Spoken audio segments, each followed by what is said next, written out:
여러분 안녕하세요. 임지혜 변호사입니다. 어느덧 등록 변호사 수가 3만 명을 훌쩍 넘어섰는데요. 변호사 수가 늘어난 만큼 홍보에 있어서 애로사항이 많으실 것 같아요.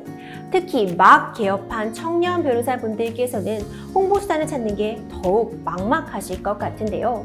변호사 서비스를 이용하고자 하시는 국민 여러분들께서도 도대체 어디서 어떻게 어떤 변호사를 만나야 될지, 변호사 정보는 어디서 얻으셔야 할지 막막하기만 하실 것 같습니다.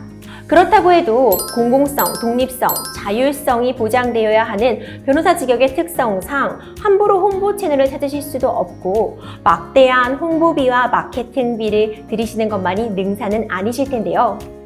지금 법률 시장은 변호사의 공공성 확보 그리고 국민들의 변호사 접근성이라는 두 마리 토끼를 모두 잡아 변호사 서비스의 질적 향상을 이뤄야만 하는 시점입니다. 그래서 대한변호사협회에서는 공식적인 변호사 정보센터, 언론에는 공공 플랫폼이라고 알려져 있었죠. 나의 변호사 서비스를 마침내 론칭하게 되었습니다. 나의 변호사 서비스는요, 국민들이 나에게 꼭 맞는 변호사를 찾을 수 있도록 공정한 변호사 정보를 제공하는 한편 거대 자본의 지배를 받지 않기 때문에 일종의 클린 플랫폼이라고 할 수 있는데요. 이와 관련해서 나의 변호사 서비스 론칭에 주도적으로 참여하신 대한변호사협회 관계자분 및 다양한 질문들을 던져주실 변호사님 그리고 기자님을 모시고 이야기를 나눠보고자 합니다. 그럼 먼저 오늘 출연자분들 소개해드려야 될 것 같아요. 공공플랫폼 TF 위원장을 맡고 계신 김영훈 대한변협 부협회장님 자리하셨습니다. 부협회장님 안녕하세요. 네, 안녕하세요. 그리고 오늘 나의 변호사 서비스에 대해 날카로운 질문들을 던져주실 분들이죠. 정용훈 변호사님, 최지영 변호사님, 그리고 장한지 기자님 자리하셨습니다. 모두 안녕하세요. 안녕하세요.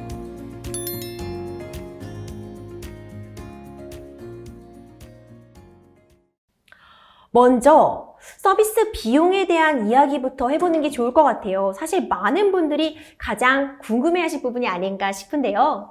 네, 그렇습니다. 부협회장님, 나의 변호사 서비스는 변호사 회원과 국민 모두에게 무상으로 제공이 되나요? 예, 나의 변호사는 법률적 문제가 있어서 변호사를 찾는 국민들에게 변호사 검색과 사건 의뢰 절차를 보다 편리하고 정확하게 할 수 있도록 대한변호사협회에서 온라인상으로 운영하는 신뢰성 있는 서비스입니다. 그렇군요. 무상으로 제공된다니 굉장히 반가운 소식인데요. 무상으로 제공된다면 운영 비용은 어떻게 충당되는지 궁금합니다. 예, 말씀해 주신 대로 무상 제공 시에 운영 비용 부담이 있게 됩니다. 그럼에도 불구하고 대한변호사협회는 각 지방변호사회와 협조 체계를 구축함으로써 서비스의 원활한 운영을 도모하고 법률 시장의 공공성을 지키고자 각별한 노력을 기울이고 있습니다. 무상으로 제공된다면 확실히 거대 자본의 영향을 받는 일은 없을 것 같아요. 장한지 기자님, 국민들 입장에서는 이 나의 변호사 서비스에 대해 어떤 점 가장 궁금해하실까요? 네, 국민들 입장에서는 이 부분이 가장 궁금해하실 것 같습니다.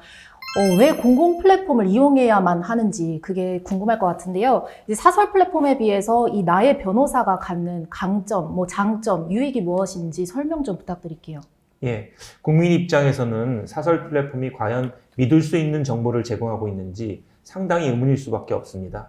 국민을 지켜주는 변호사에 대한 정보는 매우 중요하기 때문에 더욱 그렇습니다. 변호사 정보센터 나의 변호사는 전 국민을 대상으로 변호사 회원에 대한 공신력 있고 정확한 정보를 제공하는 데 유일무이한 강점이 있습니다.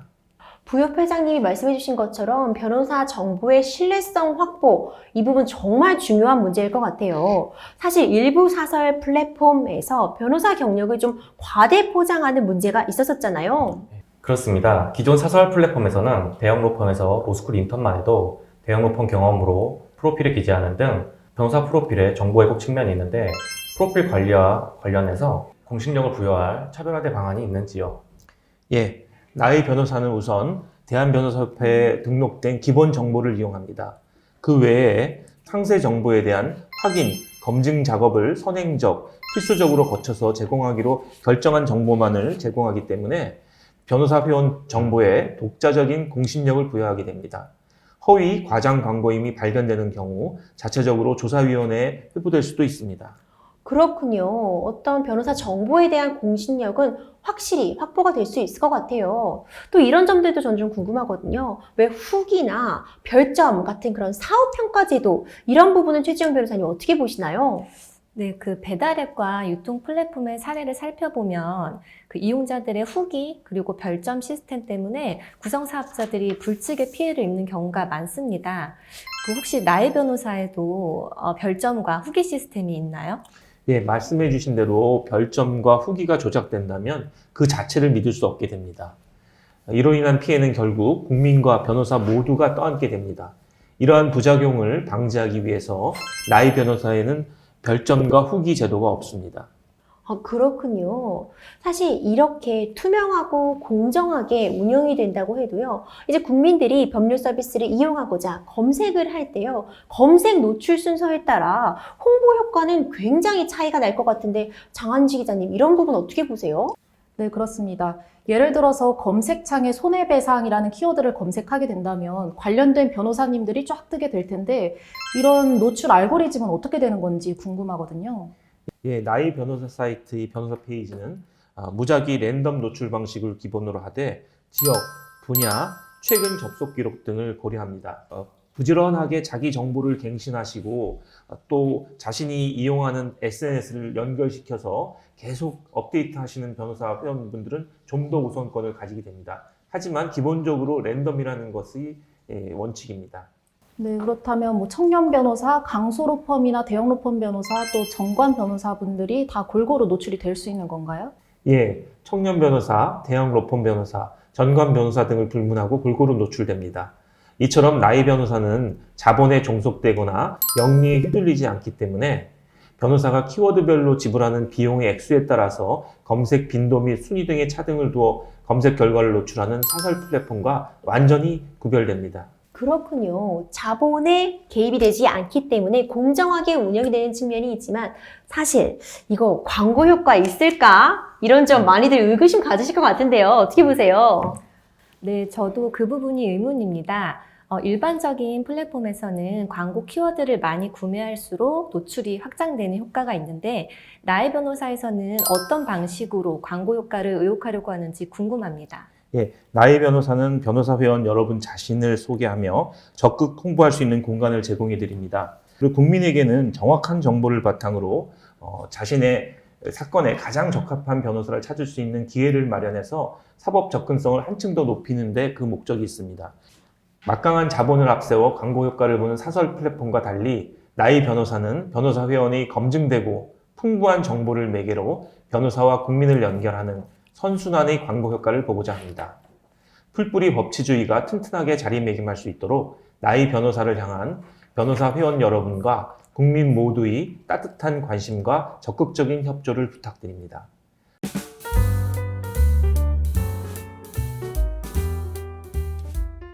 마지막으로 세 분께 나의 변호사를 안착시키기 위해 꼭 필요한 것이 무엇이라고 생각하는지 질문을 드리고 싶습니다. 정말 꼭 필요한 질문 해주셨어요. 결국 어떤 점을 더 발전시켜 나갈 수 있을까? 이 부분을 우리가 알고 가는 게 정말 중요할 것 같거든요. 먼저 최지영 변호사님부터 답변해 주시죠. 네, 변호사 정보센터를 안착시키기 위해서는 먼저 변호사들의 활발한 참여가 필요하다고 생각합니다. 그리고 이제 이용자들인 국민에게는 신뢰성 그리고 편의성이 바탕이 되어야 할 것 같고요. 이 센터에 나와 있는 정보는 믿을만하고 그리고 이 센터를 통해서 내 법적 문제를 해결할 수 있다는 그런 믿음 그리고 사용함에 있어서도 좀 편리해야지 계속 이용을 하게 될 것 같습니다. 협회에서 이런 부분들을 꾸준히 좀 고민해 주시고 관리해 주시면 좋을 것 같습니다. 예, 감사합니다. 네, 계속 고민해 주실 거죠, 예. 변호사님? 다음으로 장한지 기자님, 어떤 점 좀 개선하면 좋을까요? 네, 법조 쪽 기자분들은 많이 공감을 하실 것 같은데 주변 분들이 저희들한테 법률 상담을 하고 있습니다. 그만큼 이제 변호사분들이 멀게만 느껴지고 또 소송이라는 게 비용적인 면이나 아니면 또 시간적인 면에서 상당히 부담스러운 게 사실인데요. 그래서 이 변호사 정보센터가 국민들에게 좀 친절한 플랫폼 또 친근한 플랫폼이 되었으면 좋겠습니다. 예. 친근한 플랫폼, 정말 좋은 지적 해주신 것 같아요. 마지막으로 정용환 변호사님, 어떤 점 좀 더 보완해 나가면 좋을까요? 네, 우선 국민과 변호사 회원의 적극적인 홍보가 필요할 것으로 보입니다. 그렇죠. 이용자가 많아야 양측의 참여가 활발해지고 선순환 구조가 이루어져서 정상적인 센터 운영이 성공적으로 기결될 것 같습니다.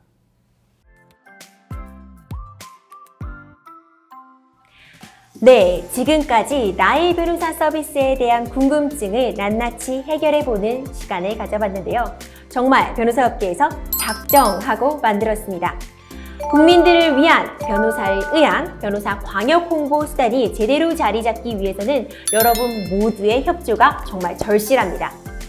변호사의 공공성, 국민들의 사법 접근성을 모두 높일 수 있는 방안을 저희 손으로 스스로 만들어 보겠습니다. 긴 시간 시청해주신 여러분 대단히 감사합니다.